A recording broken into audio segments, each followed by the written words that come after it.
जो भी वज़न आप कम कर रहे हैं ये ज़हन में रखिएगा, जिस वज़न को हम कम करने जा रहे हैं ये वज़न बड़ा कितने अरसे में था। हमारे यहाँ होता ये है कि हम लोग जब भी वज़न कम करने के लिए कोशिश करते हैं तो हमारे पास महीना होता है, 2 महीने होते हैं, किसी की शादी हो रही है, कोई और ऐसा इवेंट आ रहा है, किसी को डॉक्टर ने बोला है कि भाई वज़न कम करें, तो एकदम या ख़ुद से ख्याल आ जाता है कि वज़न कम करना चाहिए, तो वो क्या करते हैं कि अपने आप को टारगेट महीने का देते हैं, 2 महीने का देते हैं। ये टारगेट देना यहीं से सबसे बड़ी ख़राबी शुरू होती है। एक वज़न जो 10 साल में बढ़ा है उसको आप 2 महीने में कम करने के लिए आपको फिर ज़ाहिर बात है, और वज़न कम करना जो वज़न जिस तरीके से बढ़ा था, आप ज़हन में रखिएगा, कोई एक दिन में 5 किलो नहीं बढ़ा था या एक महीने में नहीं बढ़ा था, ये सालों साल से बढ़ता रहा आहिस्ता आहिस्ता। और इसको वज़न कम करने के लिए भी आपको रियलिस्टिक टाइम देना पड़ेगा, यानी जो कि कुदरती टाइम है। आप ज़हन में रखिएगा, बहुत सारे आप देखते हैं टीवी आर्टिस्ट होते हैं या कई मैगज़ीन्स में, आजकल सोशल मीडिया का दौर है तो आपको मुसलसल कोई ऐसी किस्म की बता दें कि नो डाइटिंग भी नहीं करें, वर्जिश भी नहीं करें और आपको वज़न 10 किलो कम, इन चीज़ों में ना जाए। बहुत सारी दवाइयाँ ऐसी मिलती हैं, ओवर द काउंटर ड्रग्स दवाइयाँ।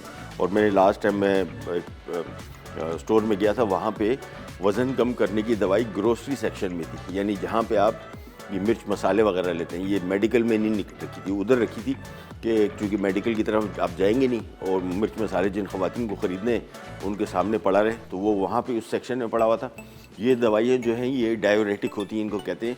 ये आपका वज़न अचानक कम करेंगी, आपको बड़ा मज़ा आएगा, लेकिन ये बेसिकली आपके जिस्म से पानी का अखराज करती हैं, फ़ैट का अखराज कम होता है। और इसी वजह से बहुत सारे लोग बीमारियों में मुब्तला हो जाते हैं कि जब ये दवाइयाँ लेते हैं तो वज़न कम होता है, उनको लगता है कि बड़ा इफेक्टिव है, 10 लोग और को भी बताते हैं। इन दवाइयों के पीछे ना जाए, नंबर 1। नंबर 2, ये ज़हन में रखिएगा, ये जो डाइटिंग करते हैं बहुत सारे लोग खाना बंद कर देते हैं, इससे आपका कुछ दिनों के लिए तो वज़न कम होगा, लेकिन ज़हन में रखिएगा जब आप खाना कम करेंगे या बिल्कुल बंद कर देंगे तो आपका मेटाबॉलिक रेट, इसको बोलते हैं कैलोरी बर्न करने का प्रोसेस, ये भी स्लो हो जाता है। जिस तरह रमज़ान में होता है, बहुत सारे लोग 16 घंटे का रोज़ा रखते हैं तभी वज़न बढ़ जाता है, उनका मेटाबॉलिक रेट स्लो हो जाता है। लिहाजा सुबह का नाश्ता सबसे अहम, रात का खाना सबसे हल्का।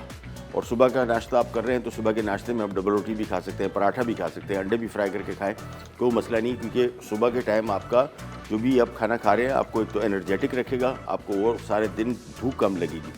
होता ये है कि आप सुबह का नाश्ता कम करते हैं, बिल्कुल नहीं करते, दोपहर को आपको ज़्यादा भूख लगती है, रात के टाइम आपका मैक्सिमम भूख होती है। रात के टाइम हमारा मेटाबॉलिक रेट सबसे स्लो होता है, यानी अगर आप थोड़ा सा भी खाएंगे उसका भी वज़न, वो भी चीज़ आपके जिस्म में जाके आपका वज़न ही बढ़ाएगी। सो मेक श्योर कि रात का खाना कम से कम खाएं।